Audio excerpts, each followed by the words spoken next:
Chapter 8 आनुवंशिकता के सिद्धांतों का सारांश 1। आनुवंशिकता की नींव, जनन के दौरान विभिन्नताएं 1.1। परिचयात्मक विश्लेषण आनुवंशिकता के अध्ययन के लिए विभिन्नताओं की प्रकृति को समझना मौलिक है।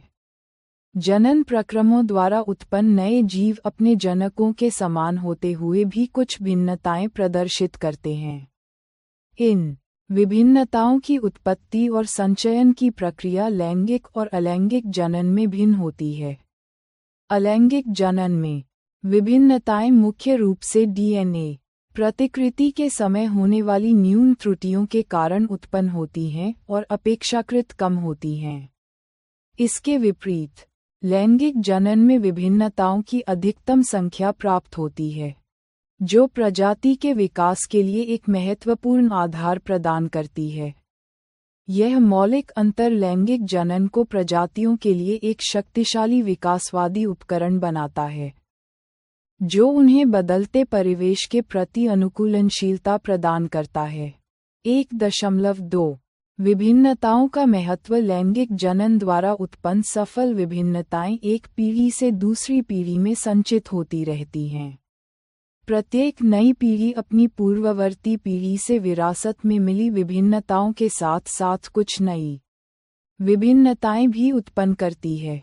ये संचित विभिन्नताएं प्रजाति के अस्तित्व के लिए अत्यंत महत्वपूर्ण हैं, क्योंकि वे जीवों को बदलते पर्यावरण के अनुकूल ढलने में सहायता करती हैं। उदाहरण के लिए, उष्णता को सहन करने की क्षमता रखने वाले जीवाणुओं की अधिक गर्मी से बचने की संभावना उन जीवाणुओं से अधिक होती है जिनमें ये क्षमता नहीं होती। इस प्रकार, प्रकृति की विविधता के आधार पर विभिन्न जीवों को विभिन्न प्रकार के लाभ प्राप्त हो सकते हैं, जो अंततः जैव विकास का आधार बनता है। 1.3 संयोजक निष्कर्ष विभिन्नताओं की यह अवधारणा कि वे उत्पन्न होती हैं और वंशानुगत होती हैं, हमें वंशानुगति के व्यवस्थित अध्ययन की ओर ले जाती है, जिसके नियमों को सबसे पहले ग्रेगर जॉन मेंडल ने उजागर किया। 2. मेंडल के प्रयोग, वंशानुगति के नियमों का अनावरण 2.1 रणनीतिक संदर्भ ग्रेगर जॉन मेंडल ने वंशानुगति के मूलभूत सिद्धांतों को उजागर करने में अभूतपूर्व योगदान दिया। विज्ञान और गणित में अपने ज्ञान का समन्वय करते हुए, उन्होंने मटर के पौधों पायसम सैटाइवम पर व्यवस्थित प्रयोग किए। इन प्रयोगों ने पहली बार यह स्पष्ट किया कि लक्षण किस प्रकार एक पीढ़ी से दूसरी पीढ़ी में विश्वसनीय रूप से हस्तांतरित होते हैं, और इस प्रकार आनुवंशिकी के गूढ़ नियमों को समझने का मार्ग प्रशस्त किया। 2.2 एकल संकर क्रॉस और प्रभाविता का सिद्धांत मेंडल ने अपने एक प्रयोग में दो विपर्यासी लक्षणों, पौधे की लंबाई, का अध्ययन किया। उन्होंने लंबे और बौने मटर के पौधों के बीच संकरण कराया। प्रायोगिक प्रक्रिया, उन्होंने लंबे पौधों का बौने पौधों से संकरण कराया और प्राप्त संतति का अवलोकन किया। F1 पीढ़ी के परिणाम, प्रथम संतति पीढ़ी F1 में सभी पौधे लंबे थे। कोई भी पौधा मध्यवर्ती ऊंचाई का नहीं था। इससे यह निष्कर्ष निकला कि दो लक्षणों में से केवल एक पैतृक लक्षण ही दिखाई देता है। F2 पीढ़ी के परिणाम, जब F1 पीढ़ी के पौधों में स्वपरागण कराया गया, तो दूसरी पीढ़ी F2 में सभी पौधे लंबे नहीं थे। इसके बजाय F2 पीढ़ी में लंबे और बौने पौधे लगभग 3:1 के अनुपात में थे, जिसमें लगभग 1/4 संतति बौने पौधे थे। इन परिणामों से मेंडल ने ये प्रतिपादित किया कि प्रत्येक लक्षण के लिए दो प्रतियां या कारक, जिन्हें अब जीन कहा जाता है, होते हैं। जो लक्षण F1 पीढ़ी में स्वयं को व्यक्त करता है, वह प्रभावी डोमिनेंट लक्षण है, जैसे लंबाई T द्वारा दर्शाया गया, और जो लक्षण व्यक्त नहीं हो पाता, वह अप्रभावी रिसेसिव लक्षण है, जैसे बौनापन T द्वारा दर्शाया गया। प्रभावी लक्षण की अभिव्यक्ति के लिए जीन की केवल एक प्रति, जैसे टी ही पर्याप्त होती है, जबकि अप्रभावी लक्षण की अभिव्यक्ति के लिए दोनों प्रतियों का समान होना टी आवश्यक है। 2.3 संयोजक निष्कर्ष मेंडल का शोध केवल एकल लक्षणों के अध्ययन तक ही सीमित नहीं रहा। उन्होंने ये भी जांचा कि क्या विभिन्न लक्षणों की वंशानुगति एक दूसरे को प्रभावित करती है, जिससे उनके अगले महत्वपूर्ण सिद्धांत का मार्ग प्रशस्त हुआ। 3. स्वतंत्र अपव्यूहन का सिद्धांत 3.1 विश्लेषणात्मक परिचय एकल लक्षणों की वंशानुगति के पैटर्न को समझने के बाद मेंडल के शोध का अगला तार्किक चरण ये जांचना था कि क्या दो अलग अलग लक्षणों, जैसे बीज का आकार और पौधे की लंबाई, की वंशानुगति एक दूसरे से जुड़ी हुई है या वे स्वतंत्र रूप से वंशानुगत होते हैं। 3.2 द्विसंकर क्रॉस के परिणाम। इस प्रश्न का उत्तर देने के लिए मेंडल ने दो विकल्पी जोड़ों वाले पौधों के बीच संकरण कराया। प्रयोग: उन्होंने गोल बीज वाले लंबे पौधों का झुर्रीदार बीजों वाले बौने पौधों से संकरण कराया। F1 पीढ़ी के सभी पौधे लंबे और गोल बीज वाले थे, जिससे ये पुष्टि हुई कि लंबाई और गोल बीज प्रभावी लक्षण हैं।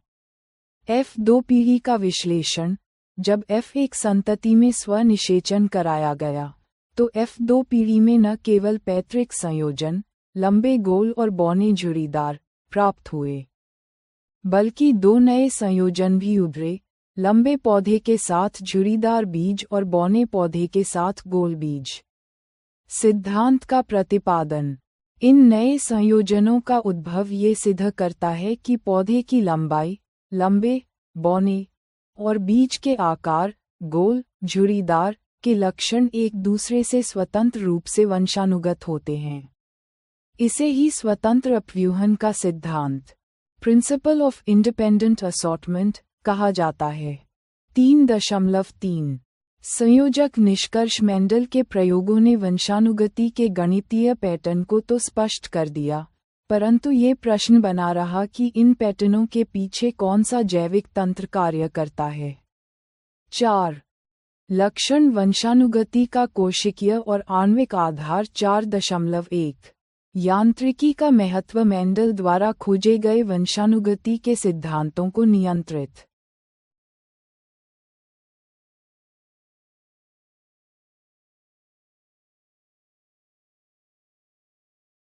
करने वाली कोशिकीय और आणविक प्रक्रियाओं को समझना आवश्यक है। ये ज्ञान हमें ये समझने में मदद करता है कि वास्तव में लक्षण कैसे व्यक्त होते हैं और एक पीढ़ी से दूसरी पीढ़ी में कैसे संचारित होते हैं। 4.2 जीन की कार्यप्रणाली। डीएनए से व्यक्त लक्षण तक लक्षणों की अभिव्यक्ति का आधार कोशिकीय स्तर पर निहित है। जीन की परिभाषा: जीन कोशिका के डीएनए का वह भाग है जिसमें किसी विशिष्ट प्रोटीन के संश्लेषण के लिए सूचना होती है। लक्षण अभिव्यक्ति: ये प्रोटीन ही विभिन्न लक्षणों को नियंत्रित करते हैं। उदाहरण के लिए, पौधे की लंबाई वृद्धि हार्मोन की मात्रा पर निर्भर करती है। इस हार्मोन का उत्पादन एक विशिष्ट एंजाइम, जो एक प्रोटीन है, की दक्षता पर निर्भर करता है। यदि इस एंजाइम को बनाने वाला जीन कुशल प्रोटीन का निर्माण करता है, तो पर्याप्त हार्मोन बनेगा और पौधा लंबा होगा।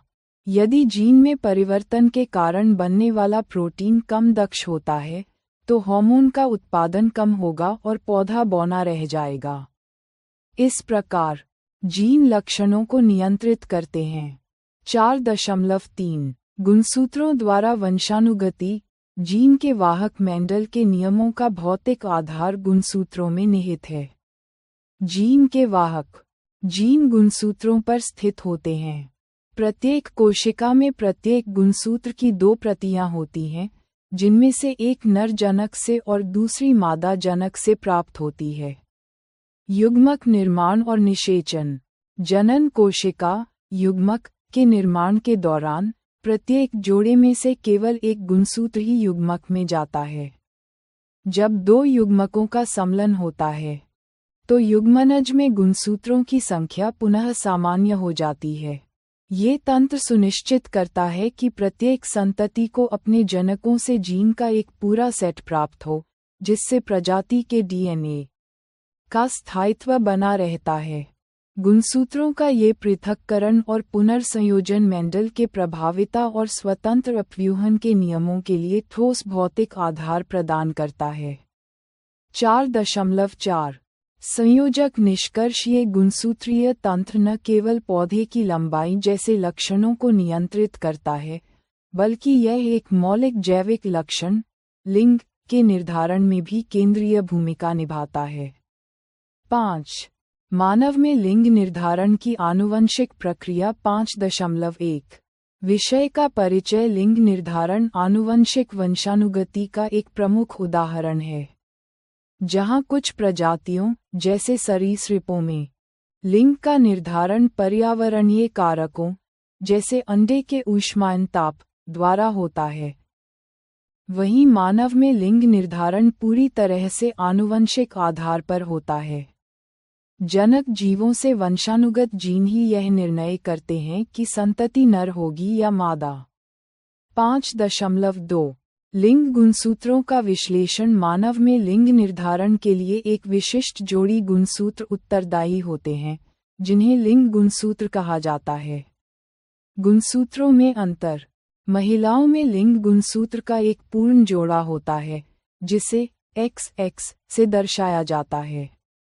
पुरुषों में ये जोड़ा अपूर्ण होता है, जिसमें एक सामान्य आकार का X गुणसूत्र और एक छोटा Y गुणसूत्र होता है, जिसे XY से दर्शाया जाता है। वंशानुगति पैटर्न। निषेचन के दौरान सभी बच्चे अपनी माता से अनिवार्य रूप से एक X गुणसूत्र प्राप्त करते हैं। निर्णायक कारक। बच्चे का लिंग इस बात पर निर्भर करता है कि उसे अपने पिता से कौन सा गुणसूत्र प्राप्त हुआ है। यदि पिता से X गुणसूत्र प्राप्त होता है, तो संतति लड़की XX होगी। यदि पिता से Y गुणसूत्र प्राप्त होता है, तो संतति लड़का XY होगी। 5.3 संयोजक निष्कर्ष। इस प्रकार मानव में बच्चे के लिंग का निर्धारण पूरी तरह से पिता से प्राप्त होने वाले गुणसूत्र द्वारा आनुवंशिक रूप से निश्चित होता है। 6. प्रमुख सिद्धांतों का संश्लेषण। 6.1 समापन वक्तव्य। यह अंतिम खंड अब तक चर्चा किए गए आनुवंशिकता के मुख्य सिद्धांतों और निष्कर्षों को संक्षिप्त रूप में प्रस्तुत करता है। 6.2 मुख्य निष्कर्षों की सूची। 1. जनन के दौरान उत्पन्न होने वाली विभिन्नताएं वंशानुगत हो सकती हैं और ये किसी प्रजाति की उत्तरजीविता सर्वाइवल में वृद्धि कर सकती हैं। 2. लैंगिक जनन करने वाले जीवों में प्रत्येक लक्षण ट्रेट के लिए जीन की 2 प्रतियां होती हैं। यदि ये प्रतियां एक समान न हों, तो जो लक्षण व्यक्त होता है उसे प्रभावी और जो व्यक्त नहीं होता उसे अप्रभावी कहते हैं। 3. विभिन्न लक्षण स्वतंत्र रूप से वंशानुगत होते हैं, जिसके परिणामस्वरूप संतति में लक्षणों के नए संयोजन उत्पन्न होते हैं। 4. मानव में संतान का लिंग इस बात पर निर्भर करता है कि उसे पिता से X गुणसूत्र लड़कियों के लिए प्राप्त हुआ है या Y गुणसूत्र लड़कों के लिए। आनुवंशिकता और वंशानुगति। एक संक्षिप्त दस्तावेज। कार्यकारी सारांश। ये दस्तावेज जनन, आनुवंशिकता और विभिन्नता की मौलिक प्रक्रियाओं का एक व्यापक संश्लेषण प्रस्तुत करता है।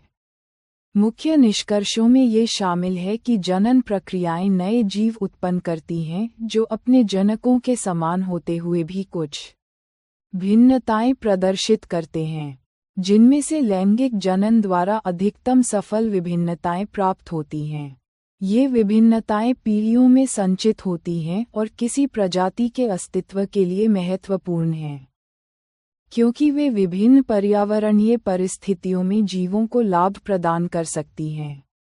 दस्तावेज में ग्रेगर जॉन मेंडल के मटर के पौधों पर किए गए अभूतपूर्व कार्यों पर प्रकाश डाला गया है। जिन्होंने वंशानुगति के मूलभूत नियमों की स्थापना की। उनके प्रयोगों से प्रभावी और अप्रभावी लक्षणों की अवधारणा का पता चला, जिसमें बताया गया कि कुछ लक्षण, जैसे लंबापन, दूसरों, जैसे बौनापन, पर हावी हो सकते हैं। इसके अतिरिक्त मेंडल ने प्रदर्शित किया कि विभिन्न लक्षण, जैसे बीज का आकार और रंग, एक दूसरे से स्वतंत्र रूप से वंशानुगत होते हैं। आनुवंशिकता की अंतर्निहित क्रियाविधि कोशिकीय स्तर पर।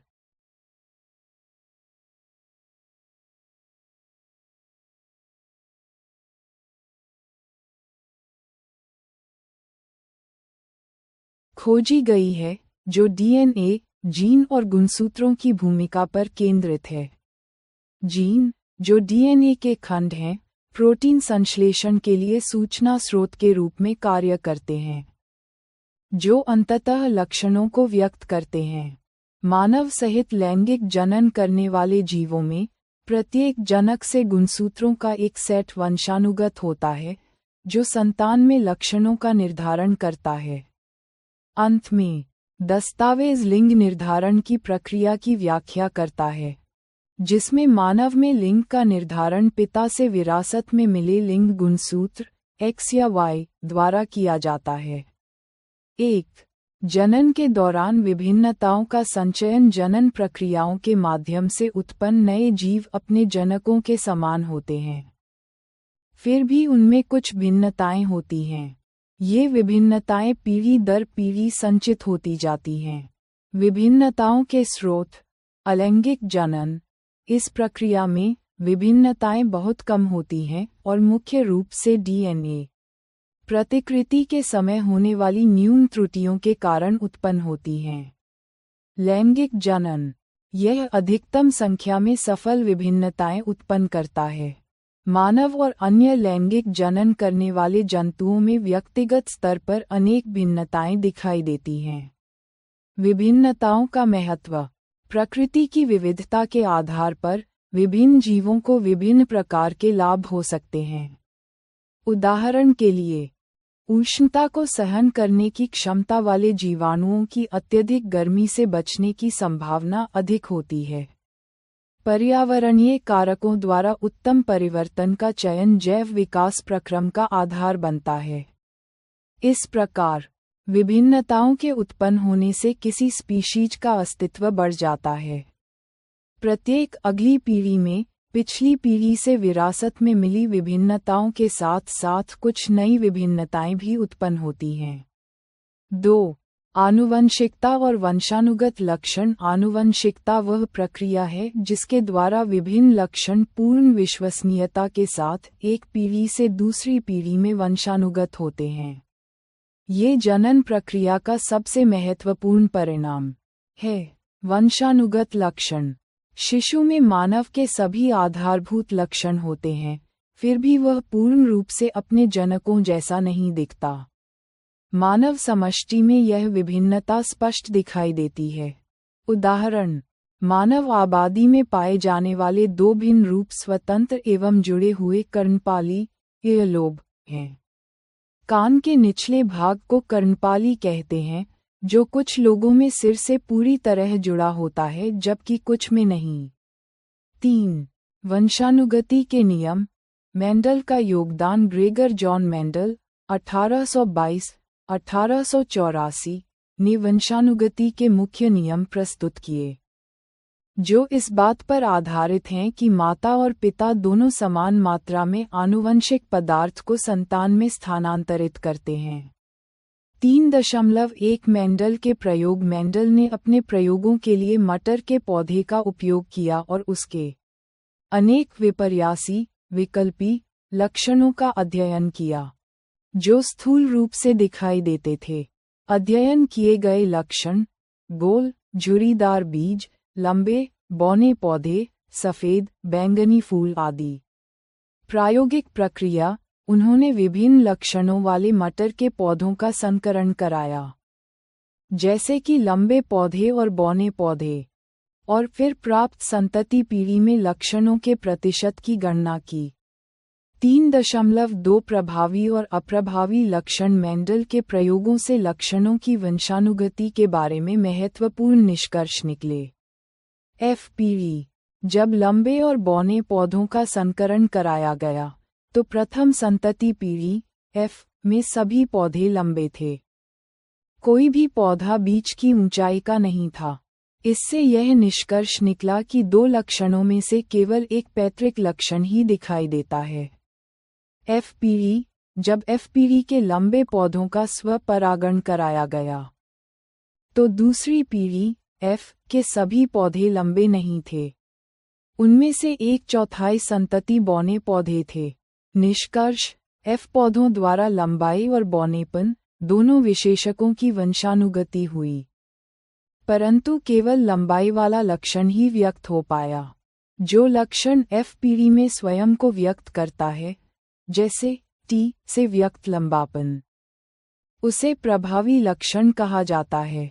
जो लक्षण FPV में उपस्थित होने के बावजूद व्यक्त नहीं होता, जैसे T से व्यक्त बौनापन, उसे अप्रभावी लक्षण कहा जाता है।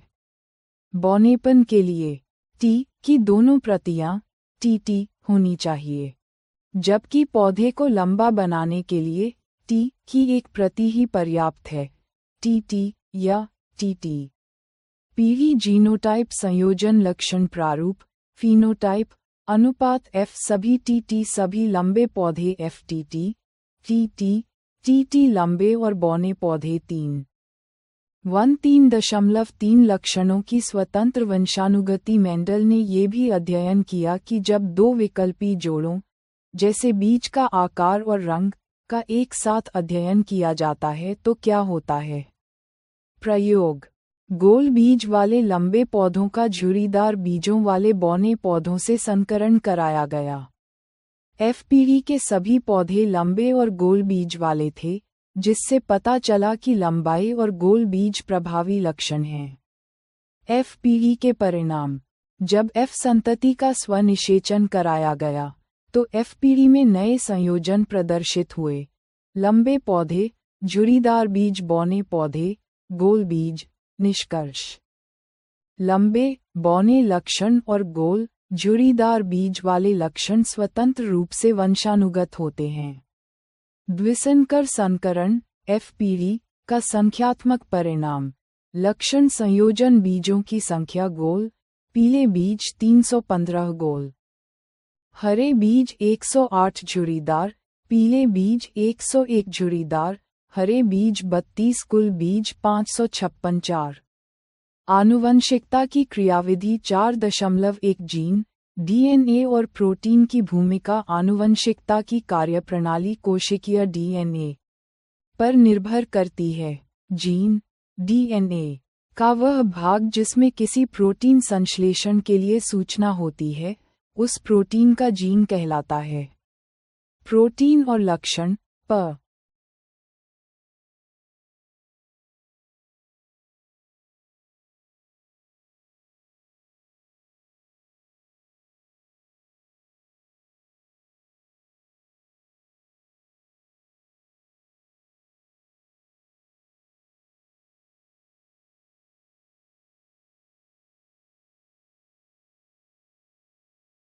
प्रोटीन विभिन्न लक्षणों की अभिव्यक्ति को नियंत्रित करते हैं। उदाहरण के लिए, पौधों की लंबाई हार्मोन द्वारा नियंत्रित होती है। हार्मोन की मात्रा उस एंजाइम, एक प्रकार का प्रोटीन, की दक्षता पर निर्भर करती है जो इसे उत्पन्न करता है। यदि जीन में परिवर्तन होता है, तो बनने वाले एंजाइम की दक्षता प्रभावित होगी, जिससे हार्मोन कम बनेगा और पौधा बौना हो जाएगा। इस प्रकार, जीन लक्षणों को नियंत्रित करते हैं। 4.2 गुणसूत्र और वंशानुगति लैंगिक जनन के दौरान वंशानुगति की प्रक्रिया गुणसूत्रों के माध्यम से होती है। गुणसूत्र, जीन सेट केवल एक DNA श्रृंखला के रूप में न होकर DNA के अलग अलग स्वतंत्र टुकड़ों के रूप में होते हैं, जिन्हें गुणसूत्र कहते हैं। वंशानुगति प्रक्रिया: प्रत्येक कायिक कोशिका में प्रत्येक गुणसूत्र की दो प्रतिकृतियां होती हैं, एक नर और दूसरी मादा जनक से प्राप्त होती है। जनन कोशिका युग्मक के निर्माण के समय प्रत्येक गुणसूत्र जोड़े से केवल एक गुणसूत्र ही युग्मक में जाता है। जब दो युग्मकों का सम्मिलन होता है तो बने हुए युग्मनज में गुणसूत्रों की संख्या पुनः सामान्य हो जाती है। ये प्रक्रिया प्रजाति के डीएनए के स्थायित्व को सुनिश्चित करती है। 5. लिंग निर्धारण। विभिन्न प्रजातियों में लिंग निर्धारण के लिए अलग अलग युक्तियां अपनाई जाती हैं। पर्यावरणीय कारक।